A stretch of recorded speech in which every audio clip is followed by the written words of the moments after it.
Të dashur shqiptar, deri dje unë kujtoja se qoftë largu i Shqipërisë ishte biri i Sorelit, kryeministri i Shqipërisë, me bandën e tij të Xibrakës, i cili përzë shqiptarët nga Shqipëria për në Greqi, pastaj bën fushat në Greqi për të marrë votën e tyre. Ky është qoftë largu. Më herët mendoja se qoftë largu ishte doktori nga Vuçidoli, që e shkatroi Shqipërinë dhe ushtrinë shqiptare dhe u bë me vrasësit e shqiptarëve në Peshkëpi. Është bërë alat. Më herët mendoja se qoftë largu i Shqipërisë ka qenë diktatori nga Gjirokastra, që shkatroi të gjithë shoqërinë shqiptare, krijoi njeriun e ri.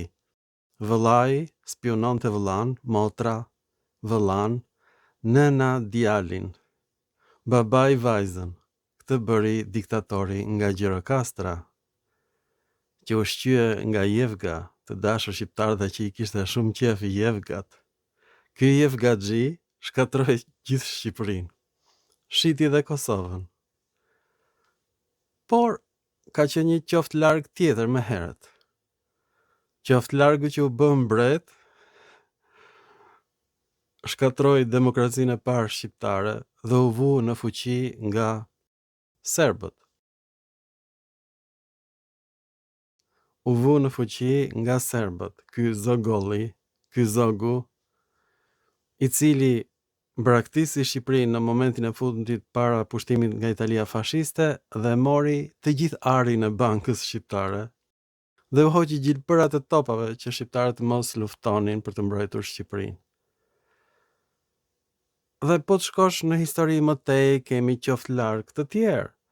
Kemi qoftë largun Kastrioti, i cili sekretarën e kishte serb. Të gjitha letrat ai i shkruante në serbisht me sekretarin e tij. Dhe që ja fali vendin e shenjtë në Athos, grekërve dhe serbëve. Që Shqipëria u shkatrua mbas vdekjes së tij përfundimisht dhe shqiptarët për 500 vjet nuk flisnin dot shqip nga hakmarrja e turqëve. Historia e qoftë largëve të Shqipërisë është e pafund. Por sot do të mësojmë kush është qoftë largu më i madh i shqiptarëve. Unë kam bërë një film më përpara për Fisin i Lirë Breuki, dhe emri Breuki është në dialektin e Kretës dhe do të thotë karkalec, ose vemje bretkosash. Mirë po, ky emër Breuki është gjetur në të gjitha dialektet e lashta helene. Dhe gjëja më e tmerrshme është kjo: një arkeolog patriot, Hasan Ceka, bën një disertacion që thotë të gjitha këto mbishkrimet e lashta në Shqipëri janë greke. Me këtë ai fiton doktoratur. Po ashtu dhe djali i tij, Neritan Ceka, dhe më vonë besa e tij Olgita Ceka. Por ata ju thon shqiptarëve që këta i lirë janë pellazg, janë gjyshrit e shqiptarëve. Dhe këtë unë e besova deri në këtë moment që po bëjmë këtë film tani. Kam patur shumë dyshime që i kam shprehur, po tani do ta kuptoni se kush janë i lirët. Pra dhe njëherë të shikojmë fragmentin e filmit për Breukin, që është i njëjtë si ky që po bëj tani. Pra Breukës do thot larv bretkose ose karkalec, mirë po unë kam gjetur njerëz në Iliri aristokrat që quajnë veten Breuki, me krenari. Të dashur shqiptar, në vitin 1969, ekipi Hasan Cekës zbulon në Durrës mbi shkrimin e varrit të një aristokrati i lirë që quhet Breukos. Është pikërisht rasa emrore e këtij emri që do të thotë karkalec në dialektin e Kretës, po ai nuk dinte gjë. Megjithatë ai thotë që ky është mbishkrim grek, kështu ka deklaruar, dhe do ta shikoni që kështu është bërë dhe disertacioni i tij, i djalit të tij Neritani dhe mbesës së tij Olgita Cekës. Ata shkruajnë që këta janë grek, të gjithë. Ndërkohë që arkeologët francezë më herët kishin bërë fotografi të këtyre monumenteve, vareve dhe thonin që këta ishin pellazg. Pse? Sepse këto emra nuk kishin kuptim në greqisht. Mirë po, më vonë, zbulohet fjalori Hezikësit në Aleksandri, i cili thot që ky është dialekti i Kretës, pra Hasan Ceka nuk e dinte që Breukos do të thoshte pikërisht Karkalec. Ai nuk e dinte fare. Por Hasan Ceka e kuptoi me ndihmën e minoritarëve të tjerë që ishin arkeolog, që ky është emër në greqisht në rasën emrore për shkak të mbaresave os, që është rasës emrore vetëm në greqisht. Pra ose e ilirët ishin të pushtuar nga helenët, ose ilirët ishin helen, njëra nga të dyja. Tani Hasan Ceka dhe Neritan Ceka u thot shqiptarëve këta janë ilirë, ndërkohë që ata shkruajnë këta janë grek. Dashje pa dashje, Hasan Ceka ka bërë një zbulim të madh. Ilirët janë grek, të dashur shqiptar. Kjo është gjë më e tmerrshme. Tani unë kam thënë dhe në filma të tjerë që ka shumë kombe dhe popull që kanë tradhtar. Por jo në këtë shkallë si në Shqipëri, ku çdo udhëheqës është tradhtar. Dhe kam thënë, kjo është për faktin se udhëheqësit shqiptar nuk e identifikojnë veten me Shqipërinë, sepse s'ka asnjë monument shqiptar dhe nuk ka asnjë mbishkrim shqiptar, të gjitha janë helene, këtë kam thënë unë. Dhe është e vërtet, prandaj ne prodhojmë kaq shumë tradhtar. Ata e shesin Shqipërinë në çdo moment. Çdo shqiptar, po të bëhet udhëheqës politik e shet pa asnjë lloj keqardhje. Sepse të gjitha emrat nuk janë shqiptar, janë të huaj, janë helen. Dhe shqiptari këtë ndjen brenda kockave të tij driloniste, që këto vende nuk kanë kuptim në shqip fare. Deri tani kishim shpresa që këto emra ishin ilirë dhe që ilirët flisin një dialekt të lashtë indo-europian. Por ata flasin një helenisht të kulluar. Emrat e tyre janë në të gjitha rasat në helenisht, në çdo rast. Mbi emrat e tyre janë rasën gjinore në helenisht, si te grekët e sotëm. Në fakt, në Shqipëri janë folur 25 dialekte të ndryshme helene. Fisi Breukoi, që është shumë si fjalës Breukos, do të thot Karkalec, është fisi më i madh në Panoni, në Hungarinë e sotme. I gjithë gadishulli ilirik ishte i banuar nga fise helene. Të gjitha mbishkrimet janë helenisht, të lashta, të mesjetës së vonshme. Mbishkrimet helene të dashur shqiptar zhduken me krijimin e popullit shqiptar. A përsëris, këto mbishkrime vazhdojnë dhe në mesjet. Do ta shikojmë në filma të tjerë. Këto mbishkrime zhduken në shekullin e 6, kur slavët hynë në gadishullin ilirik.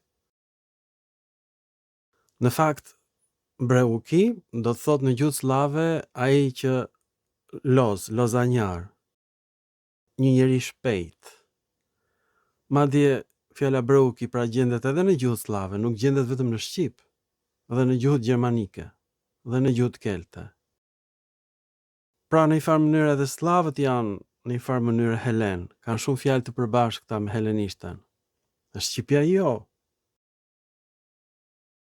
Dhe këto janë popull indo-europian, shqiptarët, helenët, slavët, fiset gjermanike, fiset kelte. Por fakti është se të gjitha këto mbishkrime të lashta helene, të gjitha zhduken me ardhjen e slavëve. Ta zëm se atëherë u formua kombi shqiptar. Pra qoftë largu, në fakt janë shqiptarët, të gjithë. Atyre nuk u bën përshtypje asnjë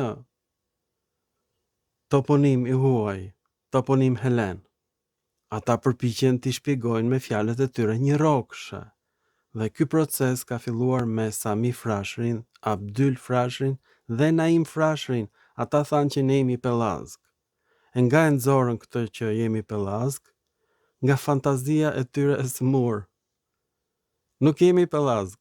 Kemi disa fjalë të përbashkëta me helenët, është e vërtet, por gjuha shqipe është krejt tjetër nga gjuha greke. Bishkrimet i lire janë në helenisht të gjitha. Monedat i lire janë helenisht të gjitha. Emrat e personave të varrosur janë helenisht të gjitha. Dhe Breukos është emri i një aristokrati që varroset në Durrës. Këto emra Helen zhduken me lindjen e popullit shqiptar. Pra ne jemi qoftë largu, ju jeni qoftë largu, ju keni prodhuar më shumë tradhtar, një popull prej 3 milion banorësh tani, por keni qenë ndoshta 500.000 kur erdhët ose kur lindët në Shqipëri, por ju jeni shtuar, të dashur shqiptar, nuk jeni zvogëluar. Ky është një moment shumë i rëndësishëm. Shqiptarët janë shtuar. Shqiptarët janë zgjeruar në territore helene, të gjithë. Nuk ka asnjë emër, asnjë shkëmb, asnjë gur me emrin shqiptar të gjetur në ndonjë mbishkrim para shekullit të 6, kur shfaqen slavët.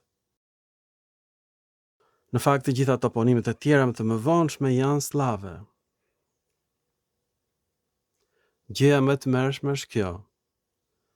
Grekët kanë arritur të na bindin neve që toponimet e lashta janë shqiptare, duke ditur shumë mirë që janë greke, dhe ju a kanë mbushur mendjen deputetëve shqiptar të rivendosin këta emra grek. Kjo është shumë e tmerrshme. Për shembull, në ujërën vajgurore është gjetur një kështjellë e vjetër me emrin Dimallon, që do të thotë dy fjeleshi në helenisht. Dhe ja kanë mbushur mendjen shqiptarëve që kjo do të thotë dy male. Kaq të smur nga ana psiqike janë të gjithë shqiptarët. Madje shqiptarët kanë krijuar partinë Pellazgë. Dhe unë them me ironi, Pellazgë nga Pradeshi. Pellazgët nga Pradeshi kanë ardhur në Shqipëri në shekullin e 15. A kuptoni apo jo, ata përdoreshin në perandorinë bizantine si muzikant shëtitës. Po ashtu edhe për të pastruar dhe për të djegur plehrat. Ky ka qenë funksioni i Pellazgëve nga Pradeshi në Bizantium, dhe ato futën në Helladu, futën dhe në Shqipëri dhe sot kanë ngritur partinë Pellazgë. Pra kush është në fakt qoftë largu në Shqipëri? Jam dhe unë, sepse edhe unë jam shqiptar. Po unë po ju them, edhe ju jeni qoftë largu, të gjithë janë qoftë larg.